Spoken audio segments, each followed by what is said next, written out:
Hello. So this is our last lesson for the additional pure module, and it's the third part of the surfaces topic. It's a bit of a strange one because really it doesn't get quite going until A2, but this is the chunk of the syllabus that it's talking about. So this is the AS bit of the syllabus, so we need to be really clear. However, I think there are some issues, I think, with this question here, this point of the syllabus here, with one of the questions where you have sort of had to have known what the stationary point is. So if you've got a stationary point on a surface, a 3D surface, then your derivative with respect to x, your partial derivative with respect to x has to equal 0, and your partial derivative with respect to y has to equal 0 at that point. So here's a chunk from the syllabus. The students, you have got to understand, and you've got to be able to apply the concept that stationary points on this 3D surface will arise at that condition, and that these can be maximum, minimum, or this third one. And I suppose this is your sort of equivalent of your point of inflection, isn't it? That you were getting in normal maths, a saddle point. Here's the important bit. Learners should know and understand the basic properties of these stationary points, and you will only be required to find them. You will not be required to determine their natures. So it's how these two statements sort of marry together, and I think the best way of getting really good understanding that is to do lots of questions.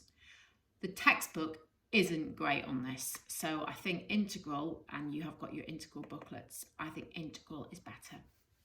So basically, this is what a local maximum looks like in 3D. Do you know a maximum when you've got a maximum curve? It's like a peak.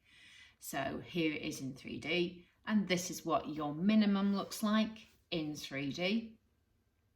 However, the weird one, you'll do more of this, and it does indeed look a bit like a saddle.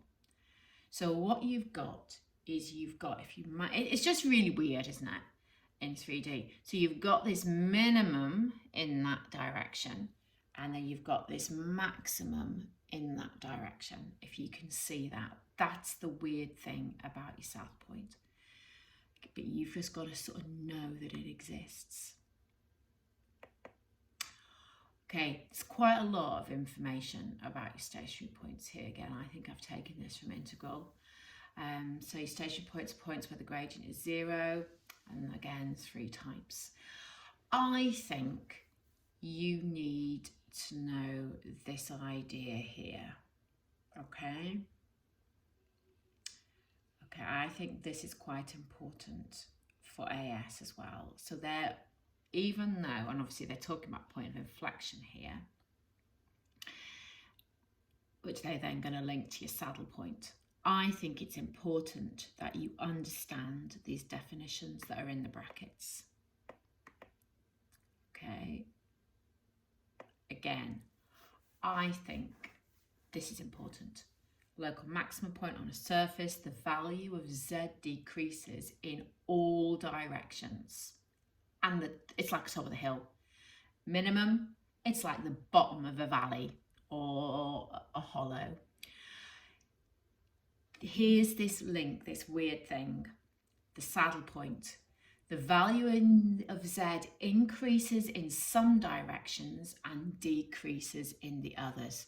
So if you're looking at some bits, you've got like this maximum, and in other bits, you've got this minimum, like we saw from the diagram. Stationary points are not always isolated points. Sometimes there may be a whole family of them. Okay, it's quite, it's a fascinating little thing here. Right, and again, here are your crucial points. So again, I'll have emailed you this in your PDF, so you can stick this in your notes. So remember then, partial differentiation variables other than the one you're differentiating with respect to are constants.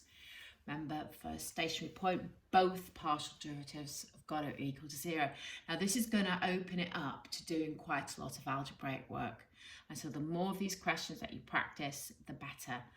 Your book, again, the questions in the book aren't brilliant. I've sort of doctored them so that they can be AS, but all of them were really A2. But I think what we do if we use the integral, and then again, you've got to give all 3 coordinates of the stationary points. Now, the example that your textbook does actually doesn't do this. So when I show you it, I've sort of doctored it to give all 3 points. So basically what that means, you give an X coordinate, a Y coordinate, and then when you've got your X and your Y values, you put them back in your original expression for Z and get the Z coordinate. So not difficult, but it's all quite a lot of work. So this is an example from a textbook, and even this example, part B, was determining the nature, which is essentially an A2 topic. It's much easier once you've done that A2 work, and maybe that's going to be one of the first things that we would look at, or you're going to look at in A2 further maths. It just makes it a whole lot easier because there's specific conditions that you do. Right, for this surface, you're going to find the coordinates of the stationary points. So first thing you're going to do is you're going to partially differentiate with respect to X. And that's going to give you your 6xy minus 6x. And you're going to partially differentiate with respect to y. And that gives you your 3x squared minus 6y plus 3y squared. Now, both of those have got to equal 0. So you're going to put, first of all, let's put 6xy minus 6x equal to 0. Of course, you know you can't divide all through by 6x. You take out a factor of 6x. So from this, you can see that x has got to be 0 or y will equal 1. So if x equals 0,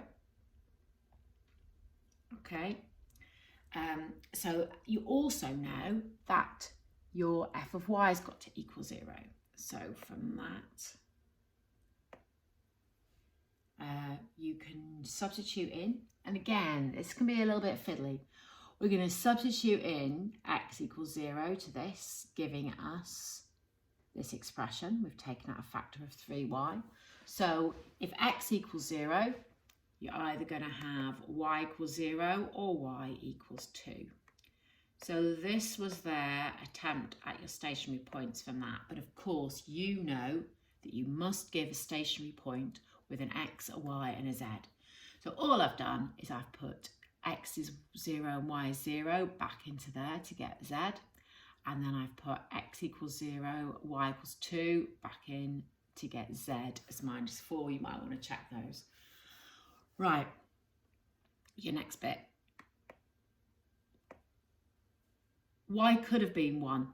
So now go back and substitute y equals 1 into here, into your f of y, and it gives you your 3 bracket x squared minus 1 equals 0. So of course x squared has got to equal 1, and you know that that means that x will be negative 1 or 1, and of course you know that that is not what you want for your stationary points. Make sure you put your values of x and y back in to get your values of z. So you have got 4 stationary points on that surface. We have not determined the nature of either of any of them. Right, you can see here, and you'll be able to get these on your PDF, that what I've done is I've doctored the questions. So find the coordinates. I think it then says and their nature of the stationary point. So obviously you're not finding the nature.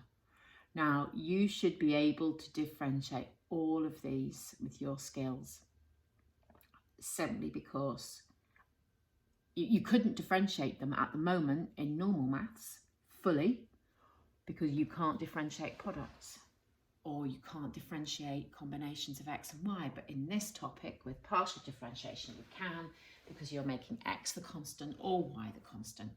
So there's these questions, and you can see I've doctored them, and they'll be on your PDF. And then right here, Now the highest point and the lowest point on the roof.